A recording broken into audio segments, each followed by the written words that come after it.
everyone. Welcome again to another Neo Conversations episode. This is going to be a part two to my last one that I had with TrisBurnedLands. He is the founder and leader of the Irish Unionist Party, uh, and he is my favorite Irish Unionist. How are you doing today, Tristan? I'm doing very well. Thank you for having me on. No problem. So for the audience out there who are not familiar with this gentleman, I'm going to put in the comments his Twitter. I I hope you'll check him out, give him a follow. I'm also going to put in the comments too his Ko-fi page. That's how you can support the Irish Unionist movement. And if you're interested in the Irish Unionist Party and what they believe, I'm also going to post that in there. And so you can take a look at essentially all three of those.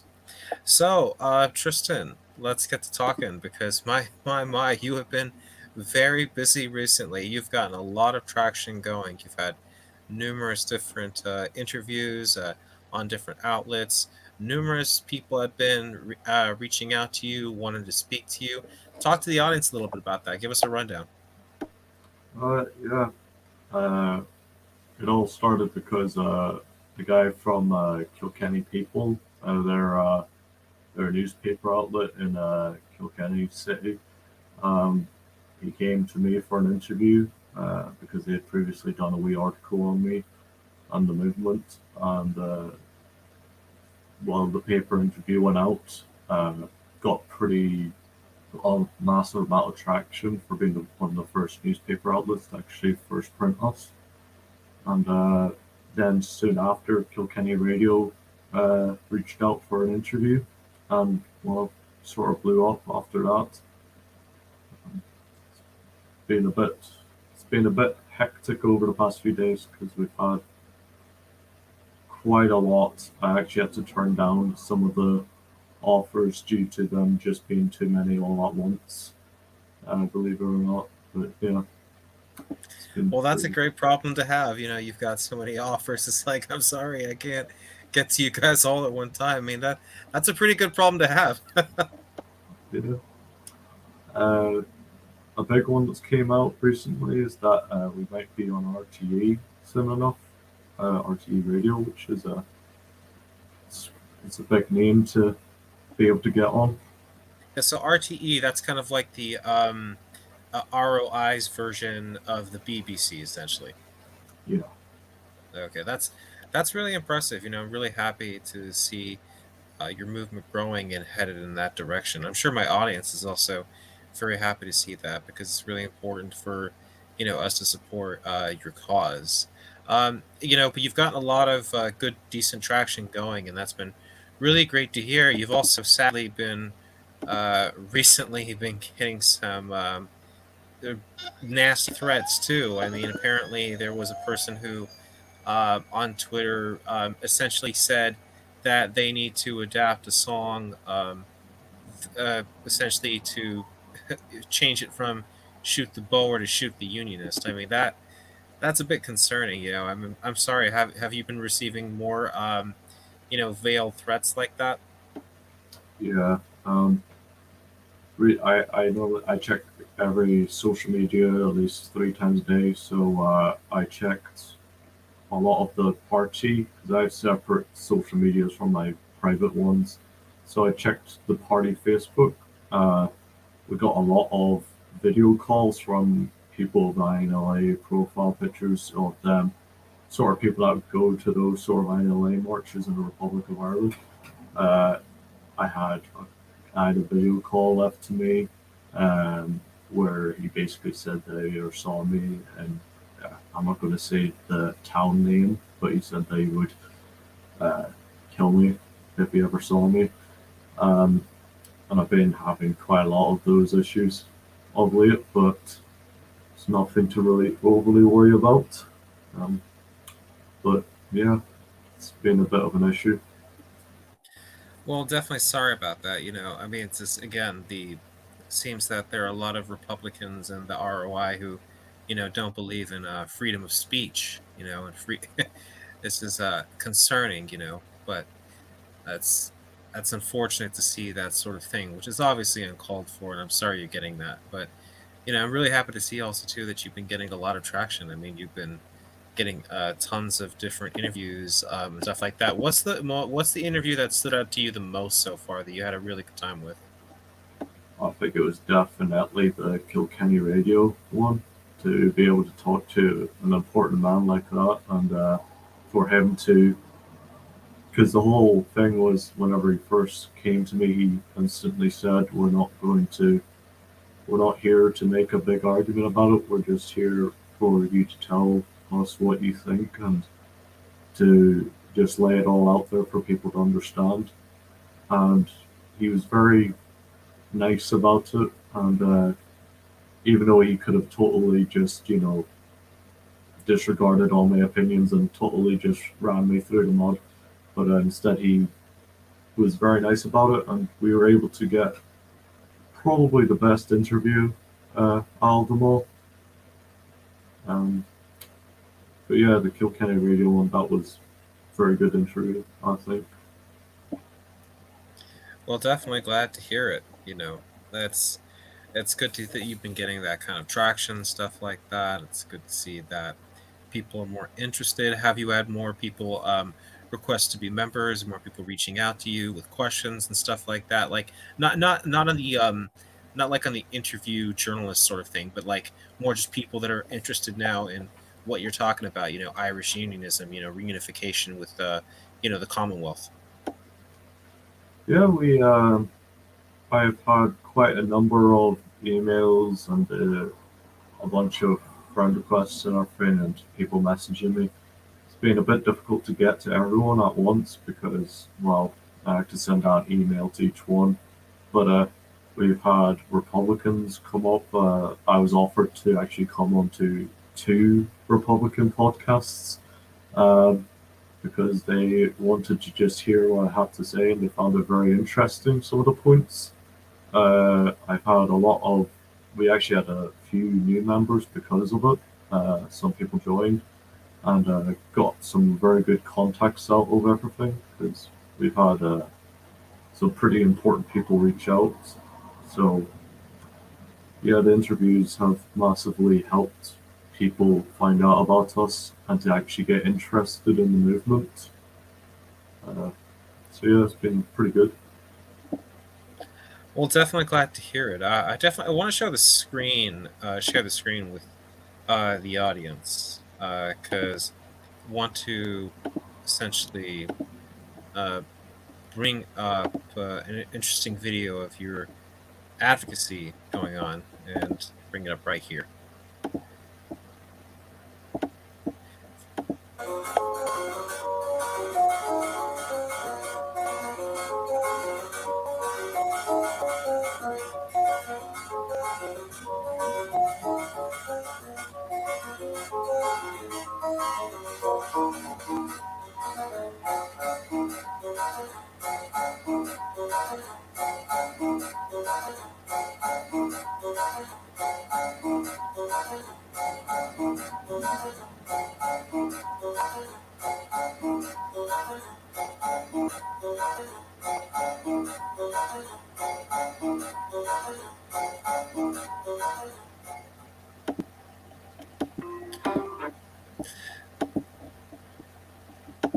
So it's really great to see you getting out there and doing that sort of advocacy, and people were accepting some of your literature and stuff like that.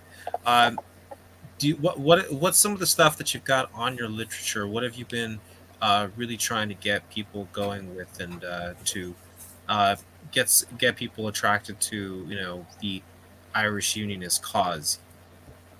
We'll have one of the flyers that we handed out on that day here.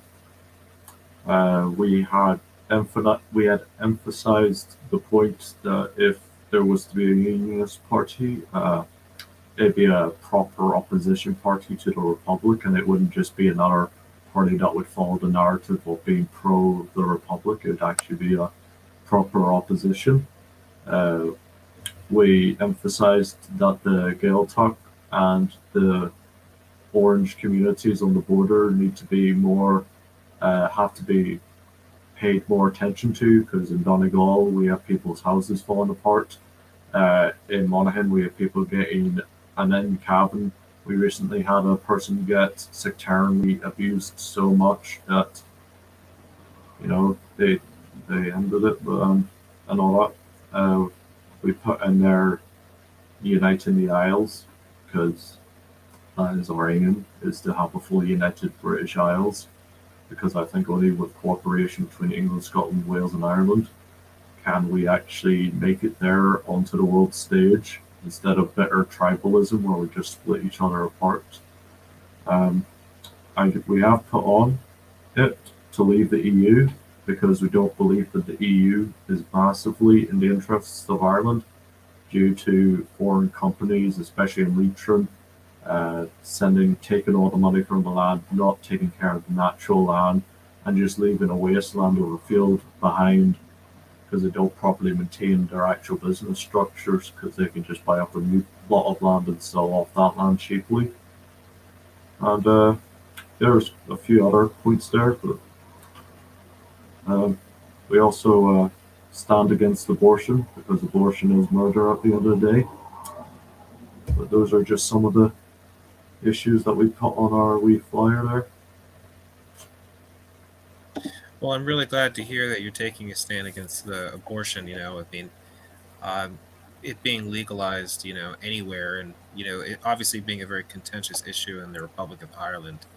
With a very strong, Catholic majority, in which people, who are very religious, who are truly religious, take, will be against abortion. I don't think as I think if you're a Christian, you just, whatever your denomination is, whether it's Protestant, Catholic, non-denominational, Baptist, Presbyterian, etc., all the way down, to Latter-day Saint or LDS or whatever.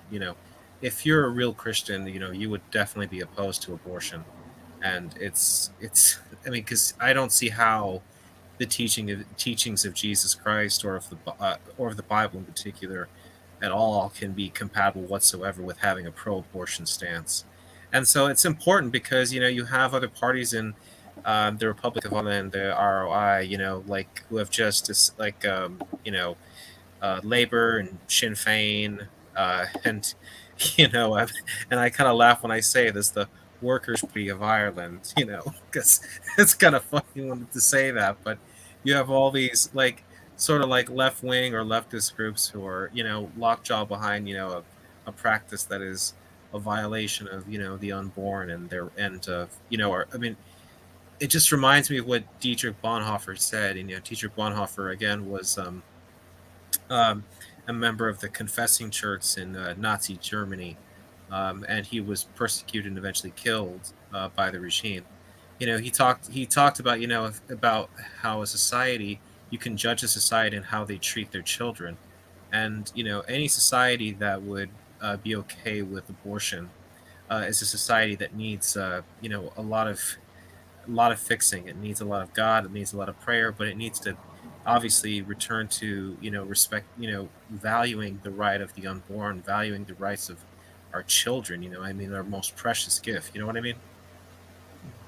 Absolutely.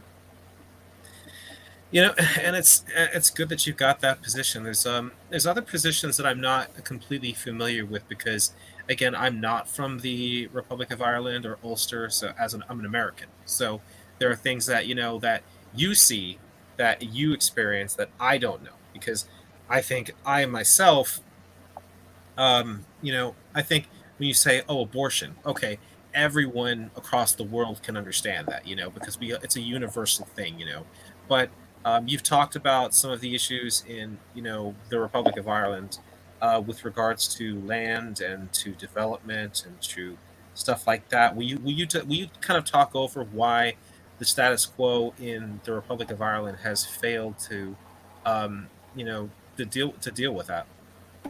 Yeah. Um, it's a problem in Ireland, and some would actually say partially it's becoming an issue in Northern Ireland slowly.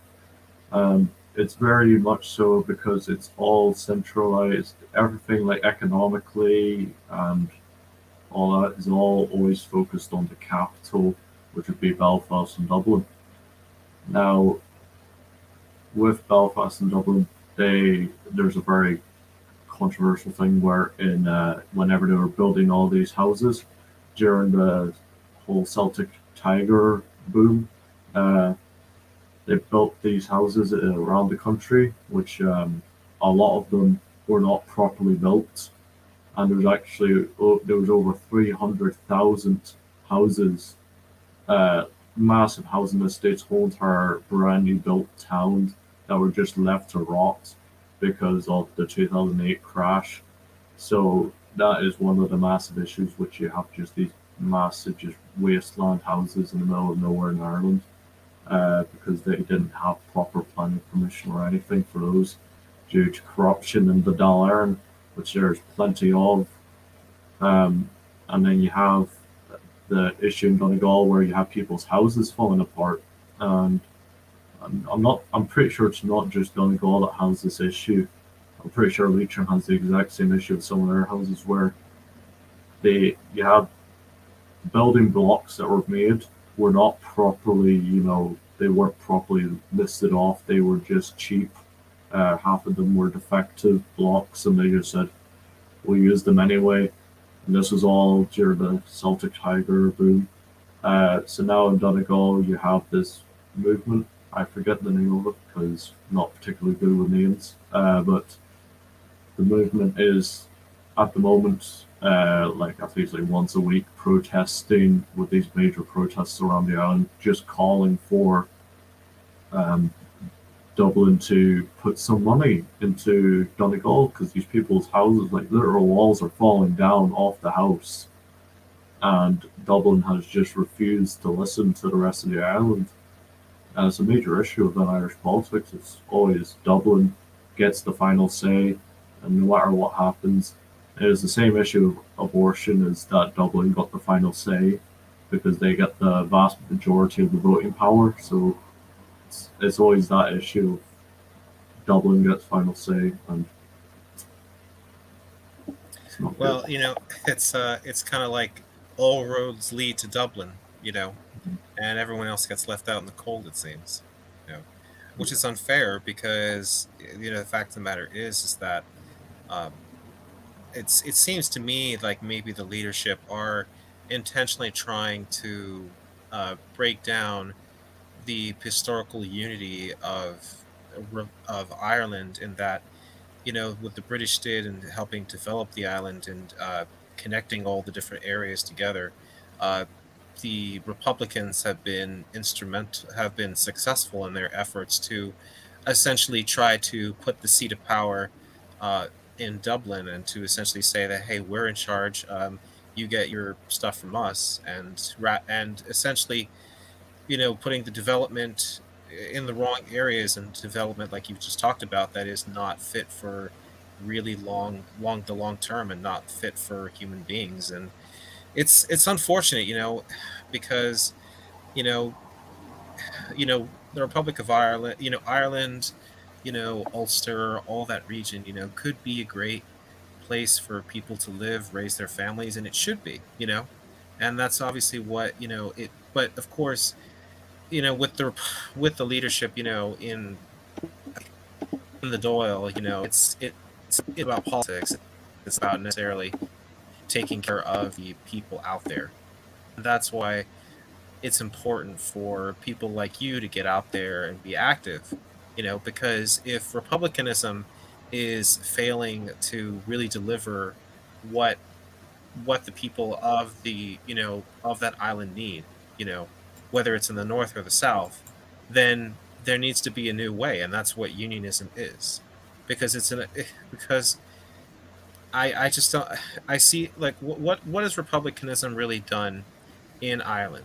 Okay, it's brought death, it's brought chaos, it's brought sectarian murder, sectarian violence, it's brought in corruption, and it's brought in terrorism. It has failed to live up to all its claims of making things better for the people of that area. But it's also brought just nothing but suffering for the people. I mean, you yourself have had faced death threats, from Republican individuals, and obviously people can debate on whether those people would actually carry such stuff out. But when someone says we should change a song from "Shoot the Board" to "Shoot the Unionist," or sends you a picture of a gun and says, "If I see you around here, I'm going to do something to you," I mean, it just kind of shows you that the republicanism um, is has become very anti-democratic and anti-free speech. You know, it's, we I always say this to Republicans that we will see in time if they can succeed in one thing, and that would be if they allow the unionist voice, which it doesn't even seem that they could even allow the population, which makes up over 800,000 Irish people who are unionists. If they don't even let them speak, then they've even failed in the right of allowing Irish people to have freedom of speech, which I find rather ironic since that's what they have been preaching about in Northern Ireland for the past 40 years is about freedom of speech for the Irish. And then if they don't even allow us to have our freedom of speech, then what was it all about? What was all those killings about? What was all the bombing campaigns about? Just for nothing at the end. It was just to silence the unionist voice then. So I agree with you right there. I mean, let's look, for example, at the death of journalist Lyra McGee, over in Northern Ireland. She was killed by essentially the new IRA, and their political wing. I don't know I don't know if I'm pronouncing it correctly. Um, Siru or Serda. I'm sorry. So I'm gonna post it in the chat here. That's the official that website for the political wing of the new IRA. And the killing of Lyra McKee was roundly condemned by everyone. But if people are from the Republican side are willing to kill a journalist for during a and for saying things, for being in an area and people can debate on what exactly happened. People kind of say, well, she was just at the wrong place at the wrong time, but the fact of the matter is she should still be here and she shouldn't have been dead. And if you got the new IRA, those people out there committing violence, and killing journalists, I mean, that just kind of just shows you that the modern Republican movement today it's anti-democratic and it's not about freedom. I mean, the fact of the matter is this is that people who are Republicans who should be able to stomach unionists, because if they want to have their freedom of speech to say what they want, then guess what, they have to then deal with unionists saying what how unionists feel. That's what's called living in the modern day world. And and just like you talked about, the intercommunity strife, the violence, and all that stuff. That's been certainly been promoted by bad actors and violent individuals in the Republican movement. And then then you've had on the reciprocal side as well. The fact of the matter is that when it comes to the future of that area, the fact of the matter is this: one way or another, people are going to have to deal with. Like, Republicans are going to have to understand that there are unionists and they have opinions, and you may not agree with them, but they're not going away, and you have to at the very end you have to listen to them. You know, yeah. Mm, and I just feel that right now it's frustrating to me to for me as a friend of yours to see you get those sort of threats and stuff like that. But I'm really glad that you're still trucking forward, you're going forward, and you're doing what you need to do. for the Irish Unionist cause. And it's definitely important for Americans to get behind it. Historically, a lot of Americans have supported Republican movements, which has been detrimental to, um, you know, peace in the region and stability and stuff like that. Um, Talk to me about, support you're seeing outside of Ireland. Are you getting any, are you getting help? Are you getting like at least people like interested, to look at your move and say, hey, what is Irish Unionism outside of, Ireland itself? Yes, we've had quite a lot of support. We had support from somebody from Austria, which was rather interesting. But the biggest and most interesting support we got was from some from members within the Conservative Party and from people from English news channels and everything, who have openly said to us that they are supportive of us. And we had some conservative youth from the Conservative Party say that if we ever need any help or we need any important contacts, then just to talk to them. And we also had just support from uh, the public in England, which we had uh, some people in Liverpool who would be of Irish English descent who supports unionism around the island. And we also have a conservative group, which is like a conservative youth group or of some sorts. It's like a social organization that has openly said that they support us and that if if we are ever to come to Scotland for just a day, then they would openly, hang out and show support for Irish unionism. So it's been quite great.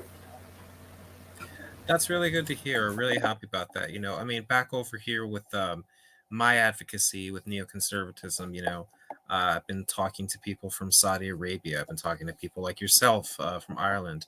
I've been talking to people from different part in Canada. It's been really good to see. It's been really good to see that nowadays that the insurgent movements like ours, like whether it's here in America, neoconservatism, or over in your neck of the woods in Ireland, Irish Unionism, that uh, that movements are starting to break out of the molds and there's people like yourself and I who are activists for that, and people are starting to look at it and say, huh, they're, I wonder what they believe, and starting to ask questions, and beyond simply, our friends and our family, but people out there in the public, because we're trying to change, hearts and minds, because, especially in your neck of the woods. I mean, the fact of the matter is that, Republicanism is pretty much ingrained, I think, in a lot of the different parties, or at least the idea of a 32, at least a 32, the idea of a 32 county Ireland, I mean, pretty much every party, whether it's, Siru or the Workers' Party or Eantu or Fine Gael or Sinn Féin or the National Party or the Irish Freedom Party, every single, pretty much every party is saying, oh, we should have a 32 county island. You're the one, though, party out there saying that, you know what, hey, if there's going to be a 32 county Ireland, it should be within Great Britain. It should be in the Commonwealth. And, will we be better off with Great Britain rejoining the Union as we once were, rather than outside of it? And I think that, what, and it depends on your perspective, because there's a lot of debate going on, with Brexit and stuff like that. Brexit has its risks, leaving the EU, which is a big trade economic market. It also has opportunities. Now, the Great Britain now can make different trade deals with different nations that it wants. Who knows what opportunities might lie on there. There's risk, but there's also potential for reward. you know um what do you think about the economic argument, because there's a lot of people who say, oh, but if we join, Great Britain, and with Brexit, what's that going to do to us? I think there is some concern right there. How would you answer that? How would you just give a basic, how would what would you say to someone who talked to you about that? Well, Ireland, as it currently stands, sends hundreds of millions of pounds each year to the European Union, and only gets wee specks back, which, as my friend from County Clare, who is one of the co-founding members, which he was on the latest Irish Unionist live stream, as he says to me, we send millions to the European Union, and they build a bridge for us, and we all just hooray over that, whenever we could have just built that ourselves with local companies and actually benefited the local people with jobs and opportunities. Now, what I would say is that if we were to leave the EU, join the United Kingdom, and to expand into a further market, there would be massive economic opportunities, because there are just the basic opportunities with trade and everything, and which you can get with the European Union, and you can also get with Britain. But the special thing with the British market is that we'll be able to have people have more opportunities to get jobs overseas, with things like the Commonwealth, with the Commonwealth passport, which allows you. It basically works the exact same way as the European passport, only it's a wee bit better because it gives you actually more stable living in other countries. Um, so any Commonwealth nation, you can get a job opportunity there just as long as you have a Commonwealth passport, which is you can apply for one online, and it gives you job opportunities overseas. And with the British market, then it will make it easier for, especially since the Brexit has went through. There's no reversing it. Now there's a bunch of Irish nationals in England and in Scotland and in Wales that are going to have a very hard time to get back to Ireland for their holidays or on their breaks, because that's how it works. They go to England for their job, and then they come back over to Ireland. They have to do a massive amount of paperwork now because of Brexit. And I've even had people from my dad's job side of things who are big horse trader names in Ireland, who have actually said that they're probably going to move to England in the coming years, because their whole entire market is based on trading with the English. And due to Brexit, there's basically no chance of them to really have an easy trade. It's just not profitable anymore. So if we're united with the United Kingdom, no more border, no more checks, everything's fine. We'll be in our own teeny market. We'll still be able to trade with the Europeans. I always have people say to me, oh, but then we wouldn't be a part of Europe, we wouldn't be able to trade with the Europeans. We would. It just means that the paperwork wouldn't be with the British anymore. It would be with the French and the Europeans, which is a lot more easier to actually get done than with the British, because the British have massive amounts of regulations that if you're trying to get it from Britain to Ireland, then you have to do those paperwork. But if we join the United Kingdom, it would be much more easier. So I mean, there's massive economic benefits, and there's, as you said, there's a whole lot more to come. Future trades with America and future job opportunities with the Americans will be great. But yeah, Well, no doubt. I mean, you essentially, um, your biggest trading partner that I'm aware of is essentially, you know, Great Britain. The fact of the matter is that, Erie, you know, um, is tied to Great Britain. The fact of the matter is that the people of the Wales, people of Scotland, people of Britain, the people of Ireland are all united by a very close geography, and a lot of very close history. You know, these four peoples. The Welsh, the Irish, the Scots, the English, British.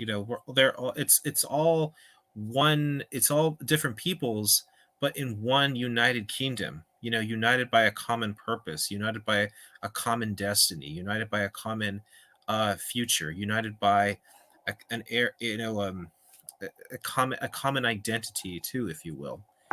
People might debate on that, but there is so much more that unites all those four peoples than divides them.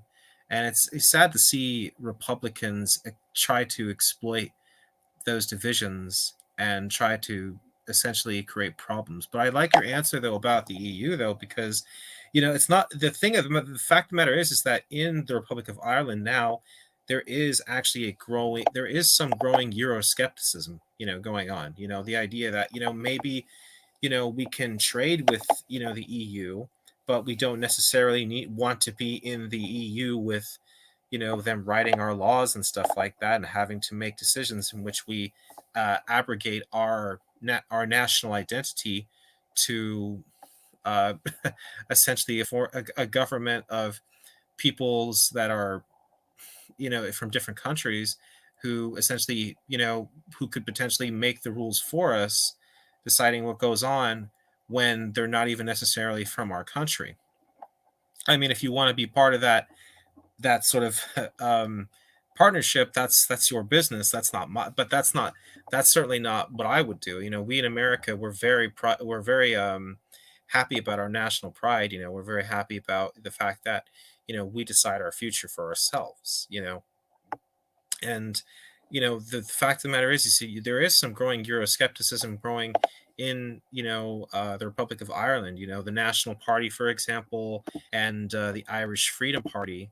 They actually have adopted positions in which they have, at least the Freedom Party has explicitly said that they want to leave the EU, and the National Party has said that, well, we don't want our laws to be essentially decided by the EU. Yep. Um, they're both very interesting growing movements. Uh, I would definitely say there's a massive amount of people in Limerick, from what I've seen, who quite frankly don't like the EU that much at all because it's due to bureaucracy and everything. Um, one of our members is a farmer um, near the Limerick area, and he does not at all like the EU due to some economic laws and bureaucracy that basically stopped him from simply opening up his farm to the outer business world, so he couldn't legally sell anything. He had the farm, the EU allows that, but you can't actually sell it without it passing multiple things, which completely destroys a lot of people in rural Ireland's uh, business futures. I mean, a lot of people in rural Ireland, especially in the Clare region and lower Galway, they all are self-reliant on their own wee small businesses that, well, Brussels could just decide can't have it. We're just going to have to shut it down. But they'll still let you have the farm. They'll just say you can't sell anything, you can't do this, or they'll stop you from building like a small fence due to it encroaching onto something. Um, and they had similar issues like that in England, which they are getting sorted out quite a bit after Brexit now, which it's looking pretty good now that hopefully we can get rid of some of that bureaucracy since that we've left it. And I think that Ireland would just benefit overall from it. Of course, somewhere like Dublin, yet again, I would say it's a Dublin centralized government.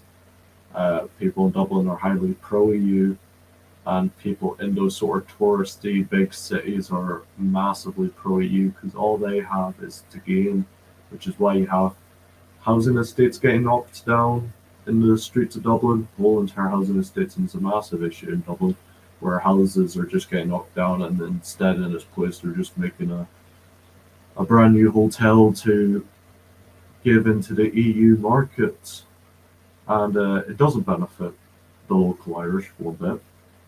People are now having to move upwards out of Dublin, where they have lived for generations.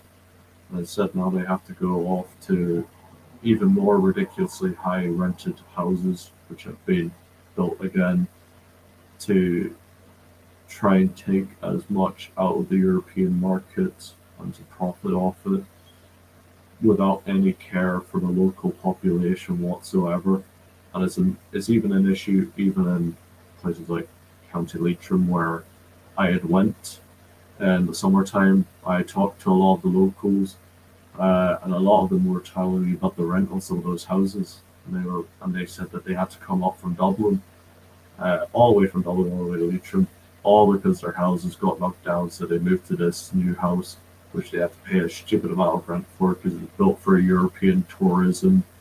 Um, Even though those houses were made for like European tourism, but it should have been made for the local population to live in, which is why you have a massive housing crisis, which all reverts to the Celtic Tiger, which the Irish borrowed off way too much money off the EU with no intention of ever paying it back. And now the people of Ireland have had to suffer for quite a long time because of it. But I'll stop ranting about it now. No, no, it's fine. I mean, the fact of the matter is that that's one of the reasons Great Britain left the EU was because of, I think, largely of the immigration issue and stuff like that. But it's also these ideas too that what you're just talking about right there. Our laws get, the laws get written in Brussels. They're not necessarily written in London. You know, and I think that people really took that to say, well, we should have more say in what goes on in our countries. And I don't think that's a bad idea. I mean, I can't imagine the United States, for example, abrogating its, allowing its, I its laws to be abrogated, to, Brussels and stuff like that. I mean, if we were to join or like some sort of partnership, you know what I mean?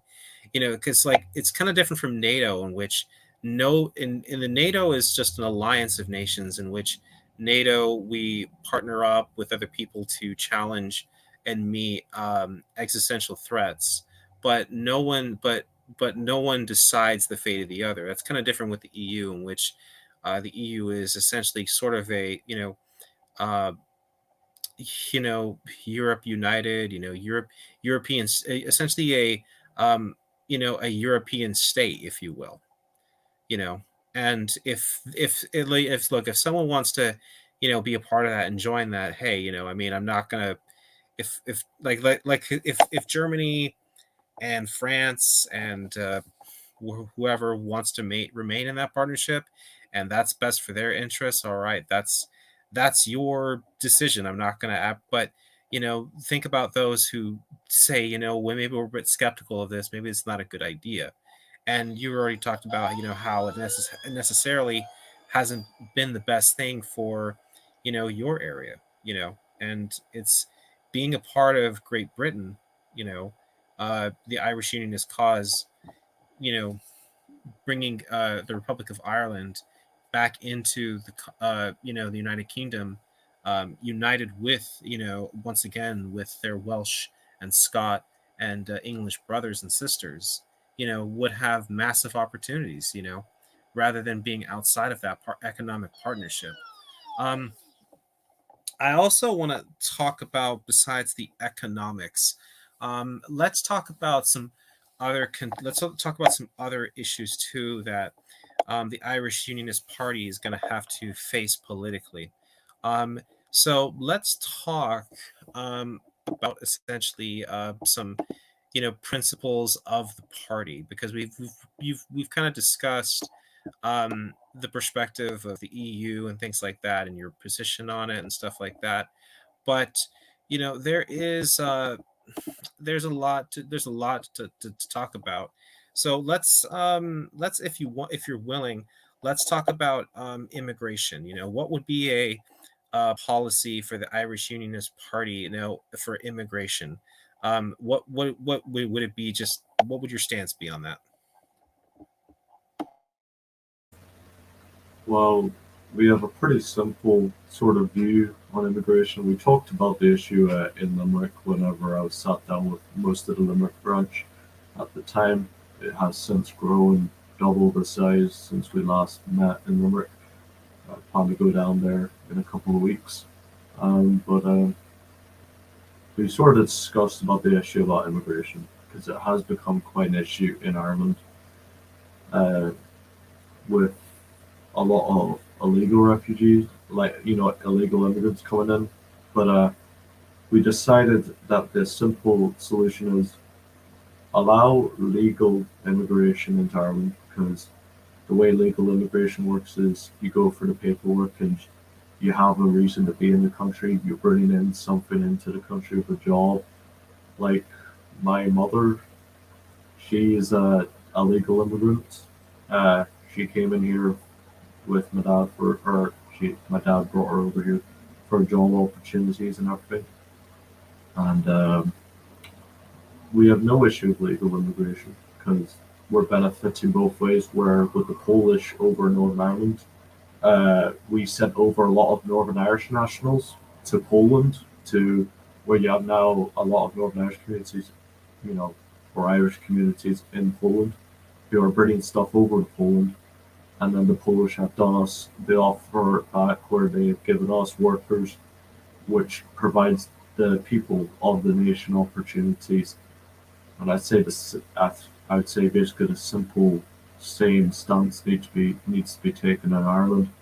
We need to pay more attention to the actual paperwork and make sure that we actually know, who's coming in, why they're coming in. Unlike with the European, well, Yeah, because what we have to think about with when it comes to immigration, you know me, you know you know somewhat of my perspective. You know, when it comes to immigration, you know, I'm a neoconservative. I think but you know, people and that with and remember in neoconservative, it still has the word in there conservative. It doesn't mean you know, liberal, or does it mean socialist, or does it mean you know, all that other stuff. It mean neoconservative just means a interventionist conservative rather than an isolationist or nativist conservatism. You know, the idea that, you know, freedom and liberty and American values, you know, that we should be spread, you know, globally to the world or internationally rather than just simply in our backyard or on our front porch, you know. But that doesn't mean we abandon, you know, some good conservative principles, you know, because for example, here in America, you know, we have a huge immigration illegal immigration problem. I mean, there are millions of illegal immigrants in the United States right now. And we don't even have an accurate number of how many there are. And, you know, you have to understand that I understand why there are so many illegal immigrants. I sympathize and I get it because a lot of them come from Central America. And when you look at places in Central America that have been ravaged by war or gang violence or poverty, it does make sense. It makes sense why people want to get out of that. Okay. But the United States, though, cannot take care of all those people. Those people are citizens of Guatemala or Honduras or El Salvador or Puerto Rico or Panama. Those governments are responsible for taking care of their citizens. They have a duty to provide those people with the economic opportunities needed to give them a good life. And those governments are failing. I mean, you look at Mexico, for example. I mean, it intentionally allows and sends, you know, many illegal immigrants here to the United States because the fact of the matter is that the Mexican state, if it doesn't have to pay doesn't have to provide them education, it doesn't have to provide them a social security net, it doesn't have to get them, you know, provide them jobs and stuff like that, and so it just essentially does away with them because it doesn't want to take care of them, and that's wrong. You know, that's wrong for those governments to do that. But at the same time, it's not right for those governments to essentially place the responsibility that is theirs to take care of their citizens on the United States. You know, and that's kind of how I feel too about, you know, the problems in North and Central Africa. I understand why those people are fleeing and trying to get out of those regions. I do get it, because when you don't have economic opportunities around you, you look to the place that does have economic opportunities, which is the EU or Great Britain or wherever. But the fact of the matter is this: is that these nations have a responsibility and a duty to their citizens. They cannot force that responsibility upon others.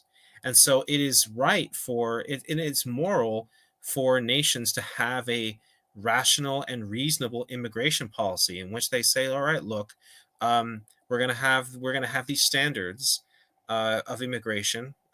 Some people can come in, some people for work visas, some people can come in here and settle down, live here, but we cannot, take everyone, and that's kind of one of the reasons why I think Great Britain left the EU, because they kind of people felt like felt like they were having to shoulder a heavier burden than other nations were willing to share, and it kind of felt like, hey, this is kind of unfair, we're and you and I am I and it's that's why I support, building a wall between, over here in America.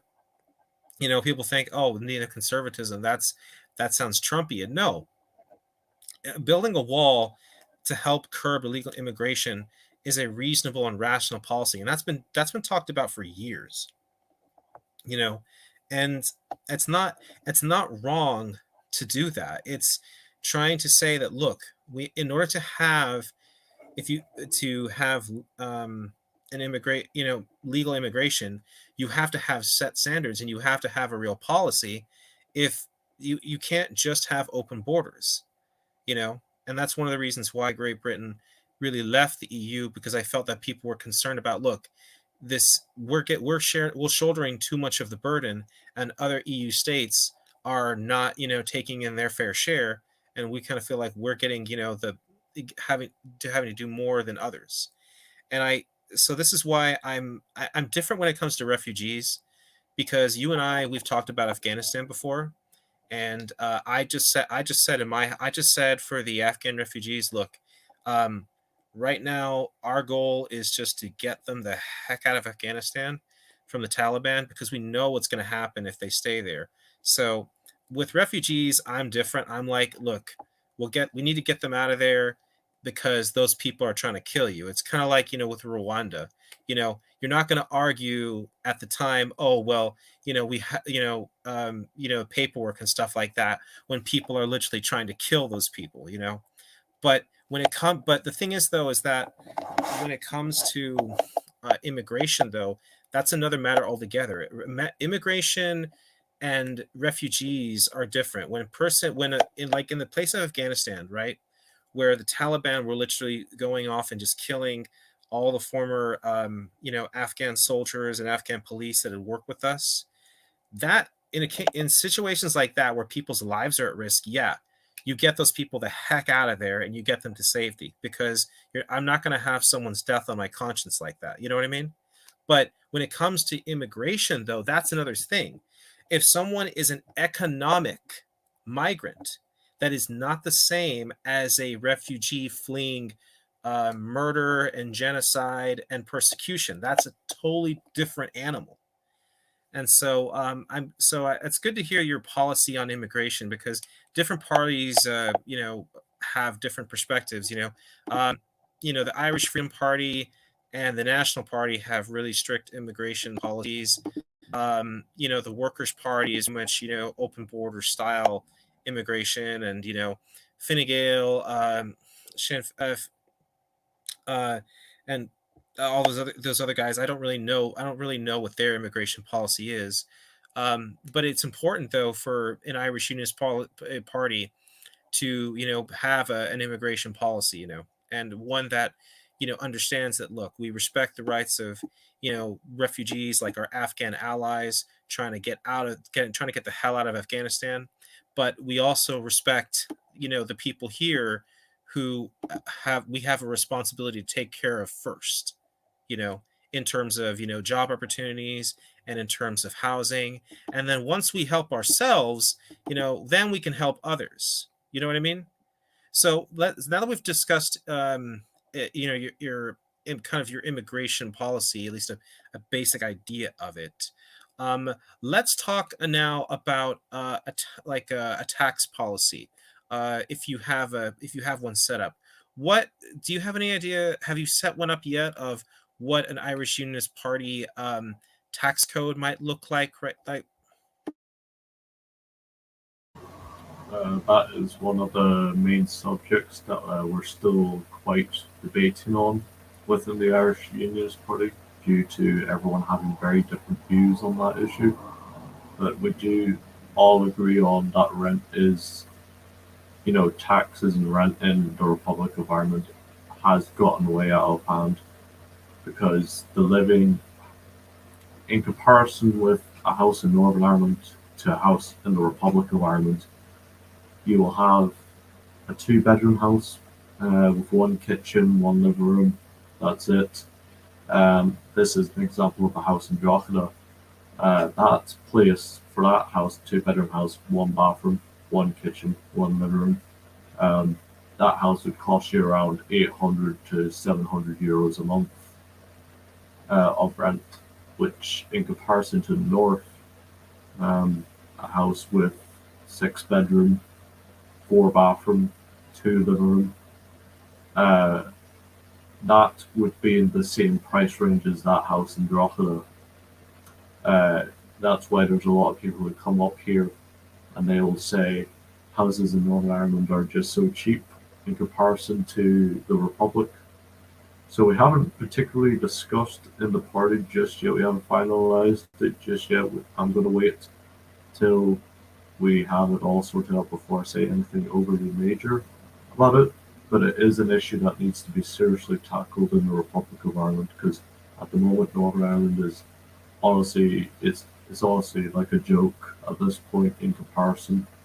If you're comparing the two for living price range. Well, thank you for that. Obviously, I'm sure that that's a debatable thing right there. But I'm glad to hear though you're looking to the importance of housing and stuff like that, and to cost of living and stuff like that, because that's really important. It's extremely important for people to, you know, when they become adults, be able to go find a place to live. To be able to find housing of their own, to start their own families. That's part of the neoconservative philosophy, in my opinion, which is again conservative. It's about getting out on your own, getting married, starting a family and stuff like that. Having kids, adopted or biological or whatever, but getting out, but being able to achieve that middle class lifestyle, that middle class prosperity and stuff like that. It's not like because it's not like um look, not everyone's going to be rich, okay, not everyone's going to be a billionaire, okay, but we don't have to, but that's not what everyone desires. Me, if I don't know what I would do if I had $1 billion. I really don't know what I'd do with that.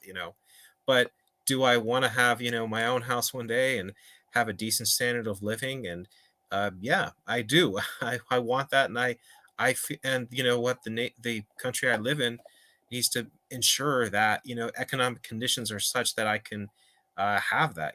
So that's obviously important. Let's talk about another topic I think that's important for any party anywhere, and that is the issue of law and order. We talk, especially in your neck of the woods, in which you have paramilitaries going around and stuff like that. We just talked about Diru earlier, which is the political wing of the new IRA, who've been responsible for violence in the region. Let's talk about what your party's going to do if you get obviously into government, and on the issue of law and order. Well, we have discussed it in the party of what we're going to do with law and order. My family has had a history of people in law enforcement. We've had a lot of family who have died in the line of duty. Um, it's pretty simple what our policy is really is we want to restore a constabulary in Ireland or a United Irish Police Force because we already have cross-border semi-cooperation between the Garda and the PSNI, but a united police force which can have uh, the able funding to afford things like helicopters and all the necessary arms and all that they need. A united constabulary, I think, should be able to tackle the UDA and the IRA pretty easily. It's a bit it's a bit disappointing with the two modern police forces, mainly because there's a massive amount of corruption. So whenever Ireland does unite its police force, it needs to honestly wipe the board clean and get a new whole staff going on because the current one is on both sides of the border is just completely riddled with paramilitaries and drug gangs, especially in Galway where you have the cocaine trade. The cops do nothing about it.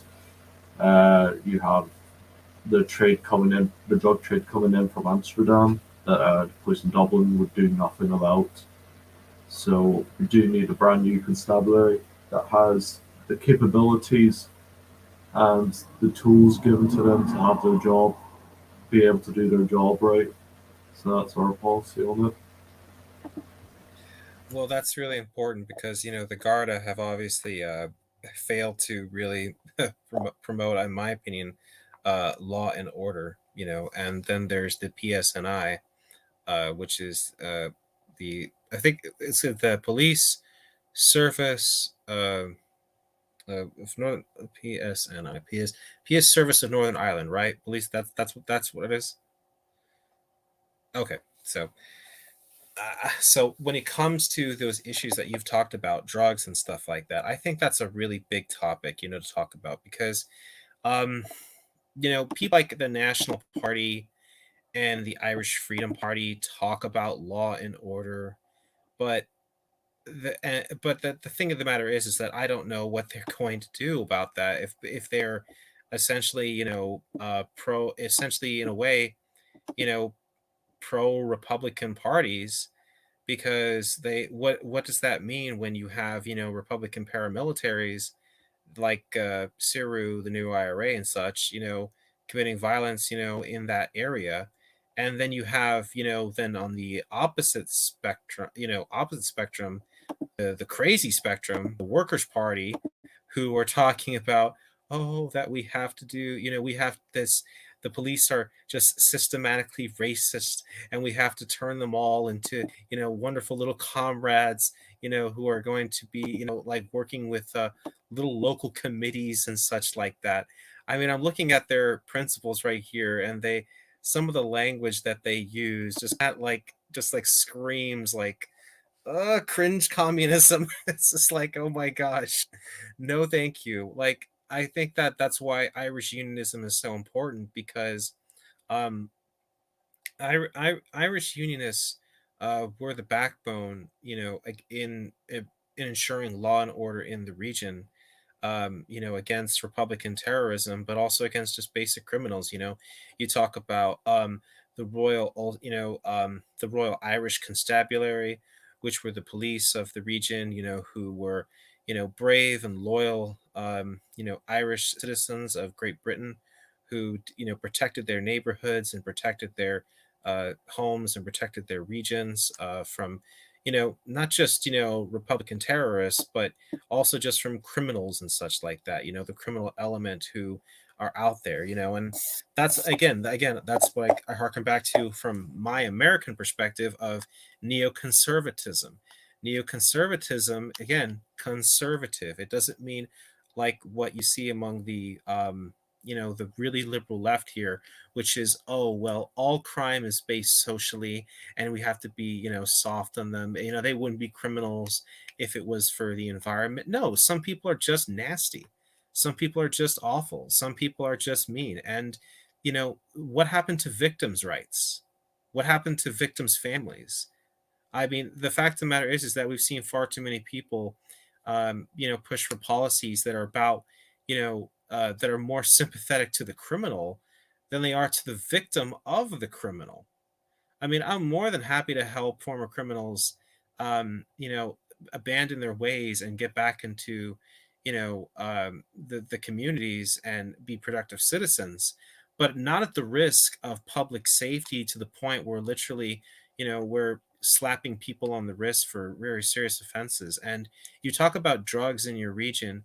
I think drugs is really serious. And I think all this push for drug legalization is really detrimental and just a awful idea. What are we going to do? You're going to have crack cocaine or heroin or methamphetamine sold in your local drugstore to people? I mean, give me a break.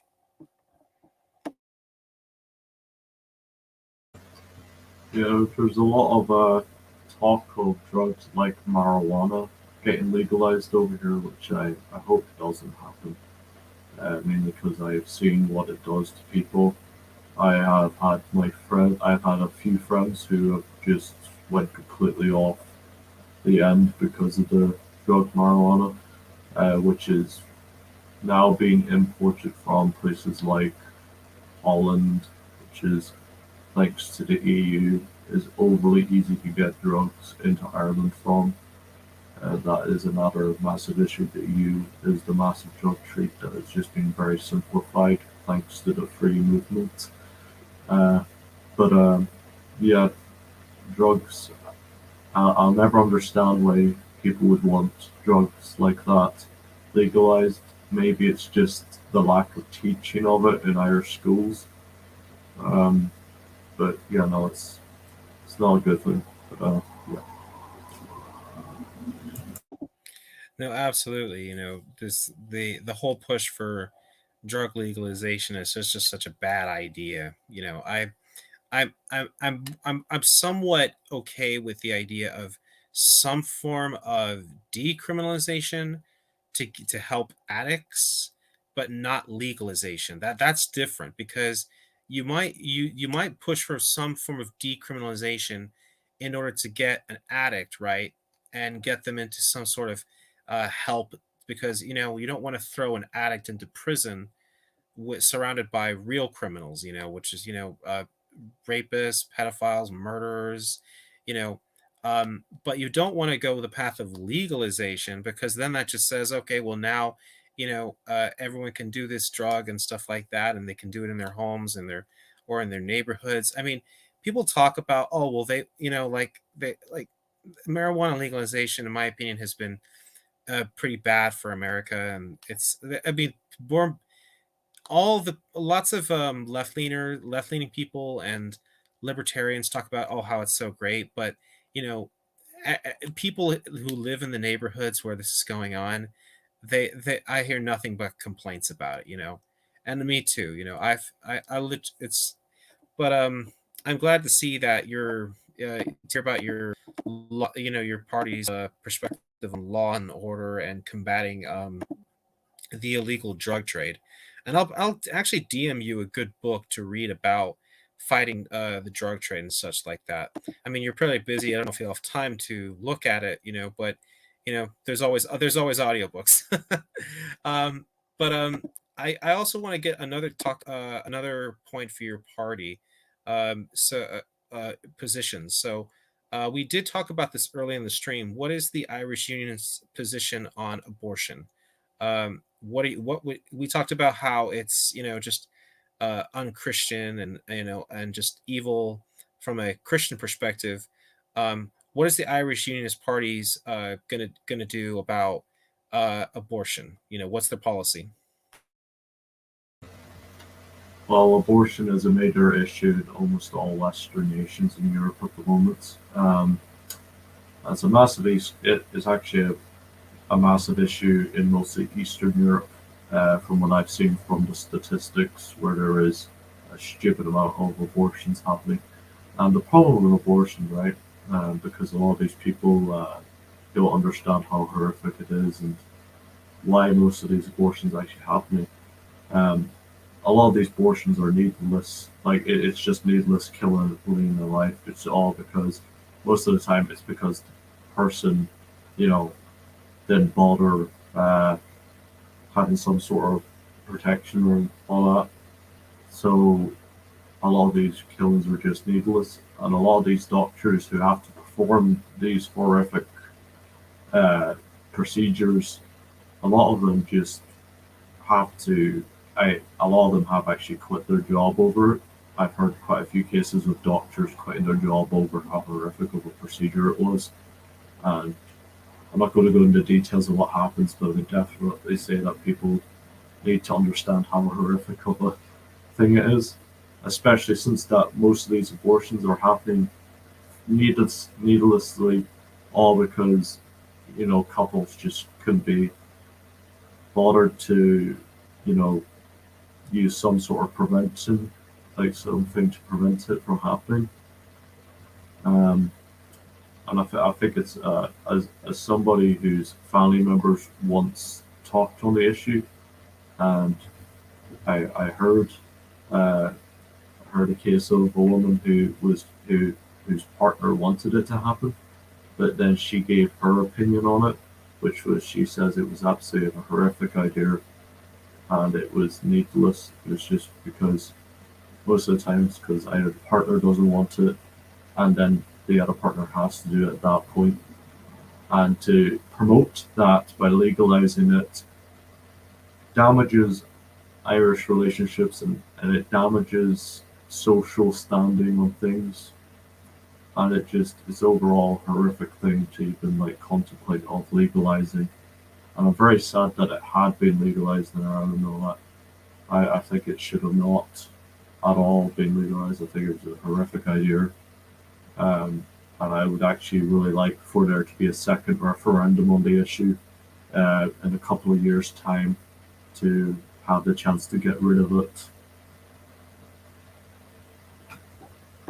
Yeah, abortion was actually legalized in your neck of the woods, like very recently. Was it? See, back in 2018 or something, 2019. I think it was 2018 or 2017. I'm not too sure of the year. Yeah, because I just it's just unfortunate to see abortion has been legal in America for a pretty long time. Our big decision, Roe versus Wade, which essentially constitutionally legalized abortion. I think that was a tragedy, because then unborn children, essentially got put on the chopping block, for people who were for men and women. Okay, I'm not going to just blame women. I'm going to say men and women. Okay, so men in particular, because men are it takes two. It takes two to tango. Okay, so men are responsible also. I don't want anyone to misconstrue what I'm saying.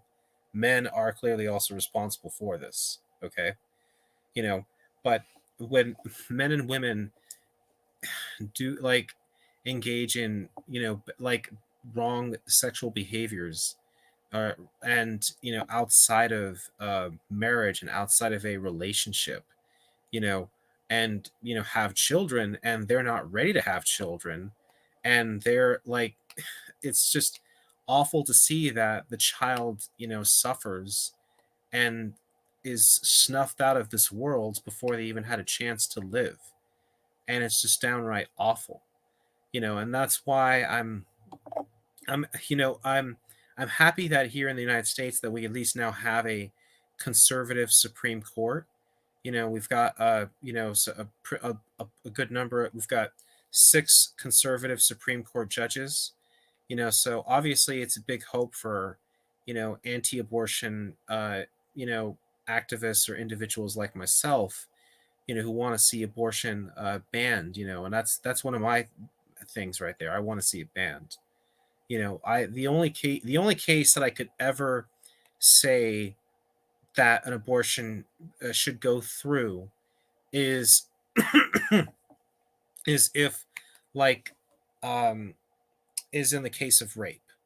So that's the only time that I can actually say that all right, we can do an abortion in this procedure, because I can't I don't this is just my, and this is just me, and Billy Graham actually agrees with my position. Billy Graham, remember, was a famous evangelical in America. He actually agreed with that position. I think that only in the case of rape, you know, and they talk about, oh well, what about, if the child has defects, so like, stuff like that. I'm like, what do you mean? So you're saying that a child with Asperger's or a child with Down syndrome has less value than other children? You're saying that those children don't have the same right to live that other children who you call normal have? I thought you so so no, I don't believe in that. There, because there are people say, oh well, I'm against abortion, but if the doctor says that the child's going to have issues, then okay. No, I mean, for one, how do you know? You don't know until the baby's born, and two, what makes a child with Down syndrome have any less value than a regular child like you or me or someone else? What makes them have any less value? You know, it's absolutely wrong that we would decide that, who lives or dies in that sort of context, you know. And so it's just absolutely atrocious. So I would not do that. And in the case in so but the only time I could ever say would be in the case of rape or slash sexual assault, because obviously if that happens to a person, I can't force a person to come to do that in good conscience. But if two people are engaged in a consensual relationship and they just decided to be stupid and do stupid things, then I'm sorry, but that child does not deserve to pay for your stupidity and does not deserve to pay for your lifestyle. You know, if you're a guy, well, guess what? You're about to be a father, so learn to shape up and man up. And if you're a woman, you're becoming a mother now. It's time to let go of the past and embrace motherhood. You know, Fact of the matter is that abortion is essentially just a excuse for men and women to abrogate their responsibility to their children. It's essentially a disgusting form of get out of jail free card for men who just simply want to use women. And when they have a responsibility on the way. It's their way to say, oh well, I will get rid of the child and I will no longer have this responsibility. I can go back doing what I want. You know, abortion is not simply just anti-child, and it's also anti-women at the end of the day. So I'm glad to see. I'm glad that you talked about, your uh, how much you abhor this practice abortion, and that you would definitely work to see it banned, as much as possible in every context, because there are parties out there like the Workers' Party and that have openly embraced it, and the Sinn Féin too. They're definitely big supporters of abortion, and that has just been absolutely detrimental to the value of that we place on children and human life. But of course, Sinn Féin being the former political wing of the IRA, I mean, they really didn't have that much value in human life to begin with. But let's go to another topic though, that's also important. So let's look at the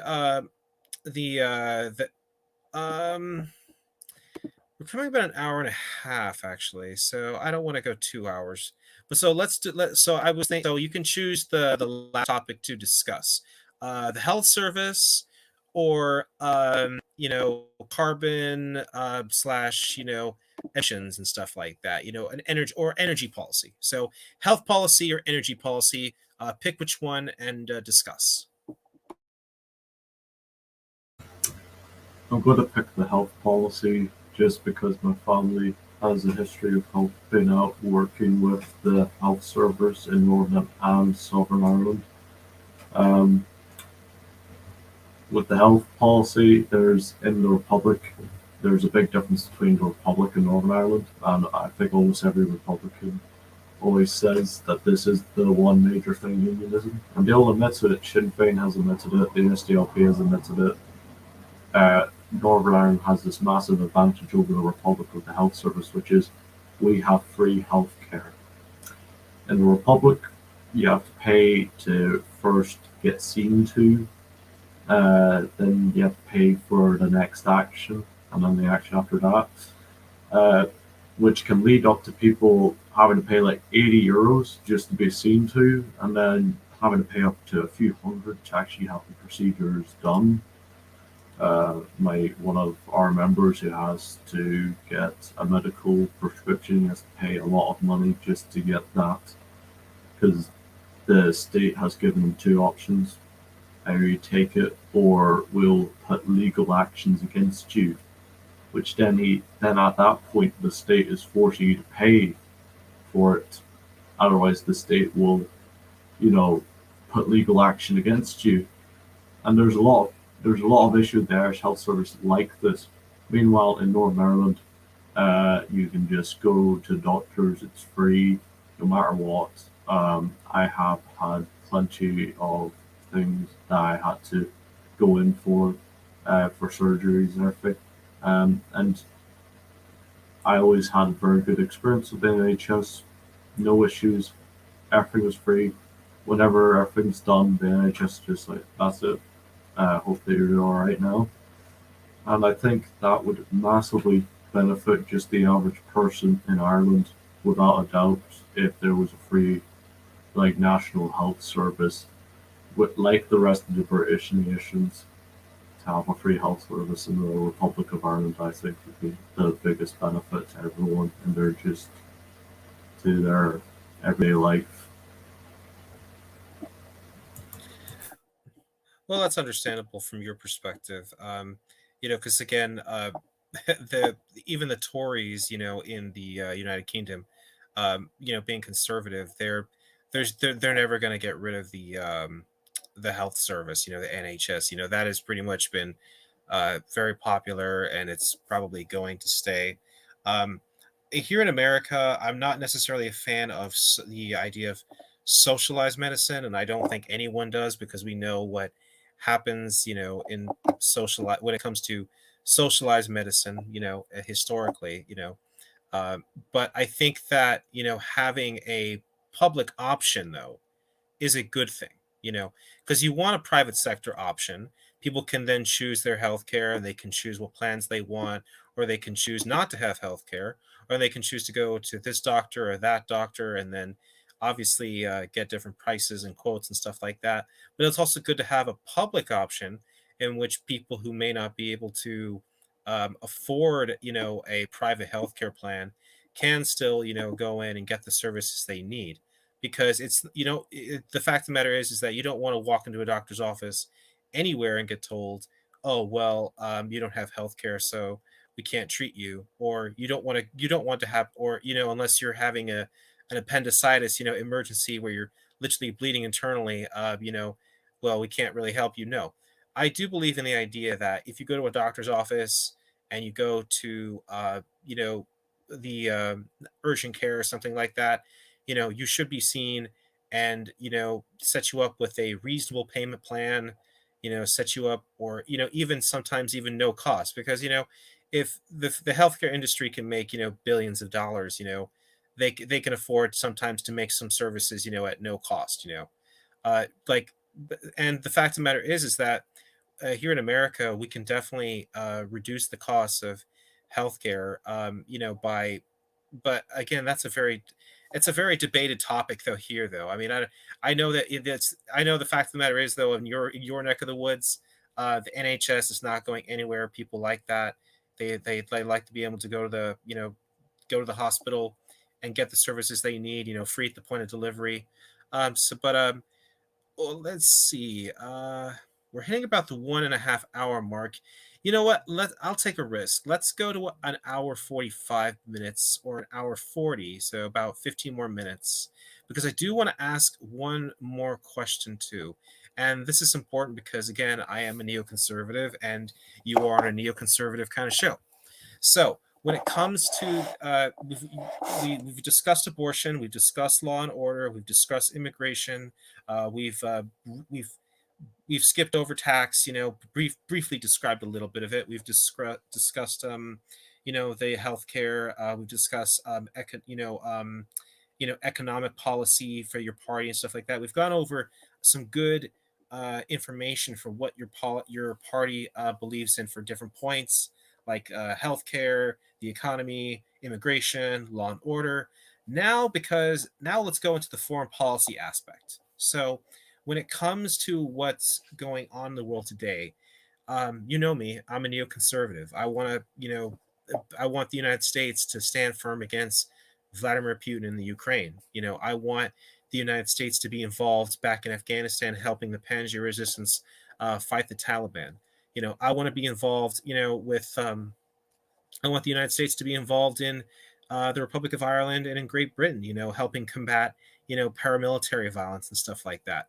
Um, Obviously, when it comes to a place like Ireland, which is a Republic of Ireland, even if it were to join the United Kingdom again, which is what the Irish Unionist Party is trying to do, it's not like the United States that has this big military force to help police the world and fight terrorism, stuff like that. But if what is your guys' foreign policy per se, like when it comes to what Vladimir Putin's doing in the Ukraine? What's the Irish Unionist policy or perspective on that? And also on China, with Taiwan, their aggressive stuff going on there.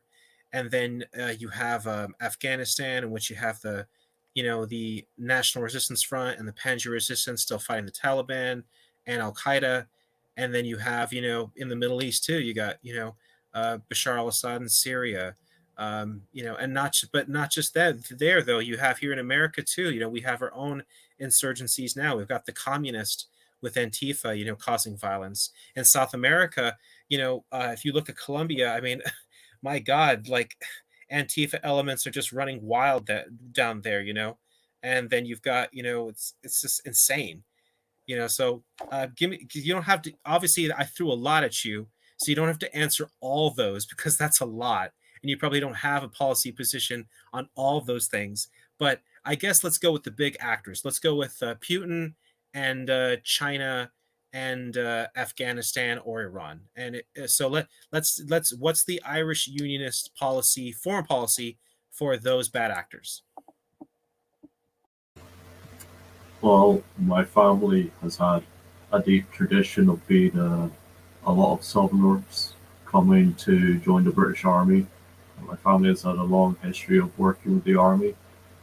It's Our policy is pretty simple with the Russia-Ukrainian situation. Since it began a few years ago, I've always been a very anti-Russia person because Russia is not within our interests, and I completely stand by Boris Johnson's choices to sanction Russia today.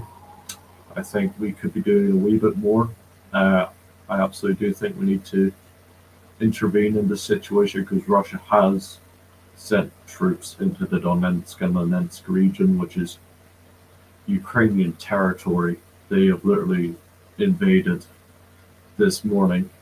I also have been talking to people who are a part of political parties in Taiwan.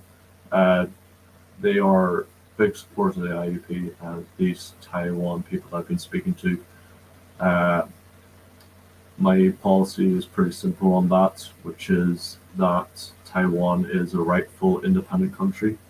I will not say that because I know it's not the view of everyone in Taiwan that they would ever want to try to intervene into China again. And I know that there is a movement in Taiwan that would see Taiwan just be its own nation because has made its own culture. But it's pretty simple. We need to back up Taiwan and we need to back up Ukraine because they are independent nations.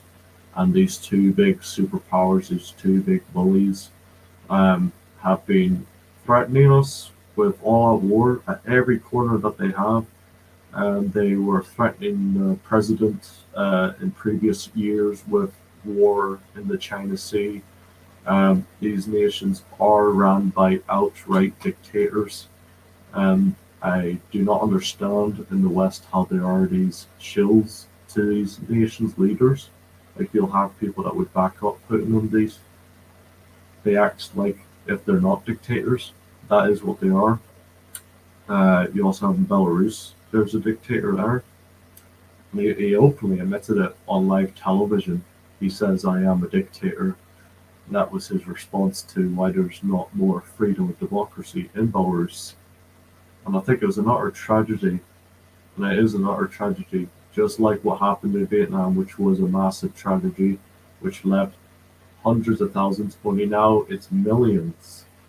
Millions of people have been just abandoned in Afghanistan to the wrath of the Taliban. I think it was an absolute mistake that we ever pulled out, especially with the progress that was made in past years. Completely lost. All those lives that had died was just made meaningless by world leaders who decided to pull out. There's actually a very good point about uniting the British Isles within that, which is that the Irish Army, whenever it had to pull out of Afghanistan, it was unable to, so the British had to come out and help them withdraw, which was rather ironic. You also had the Russian submarine and the Russian tests in Irish waters, which the British had to come out and say we are protecting Irish airspaces, and they were ready to send the Royal Navy out to protect Irish uh, fishermen and everything who fished in those waters. You know, Isn't that ironic that Sinn Fein and Fianna Fáil and all those guys and gals, talk about Irish unity, and they talk about respecting Irish independence, and yet when the Kremlin literally sends its navy off its shores, I mean, I think it's crickets. It's crickets, and it's Great Britain that steps up and says, "Hey, you're not going to push these guys, or you're going to push, our brethren around. They may not be part of our United Kingdom anymore, but we, the Irish, the Welsh, the Scots, and the English, we all have a common history and a common identity."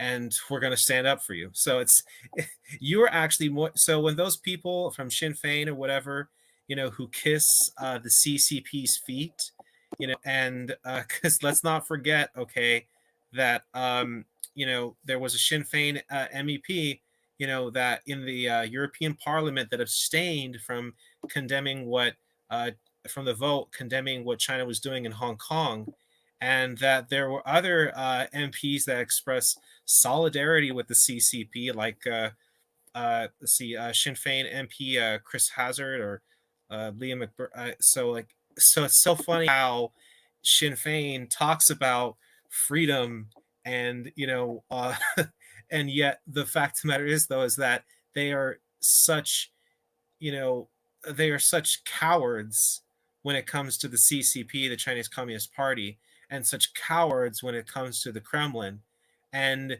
silence and crickets, when it comes to all those issues right there, you know, and it's kind of funny how I mean, all those groups, those Republican groups who don't who talk about freedom and everything, whether they're CRU or whether they're the Workers' Party or Sinn Fein. They talk about freedom, but they don't really care about freedom. They don't believe in freedom. If they did, they would be supporting they would have supported the people in Hong Kong. They turned a blind eye to it. They would have supported the people in Afghanistan. They didn't care. They would support the people in Ukraine.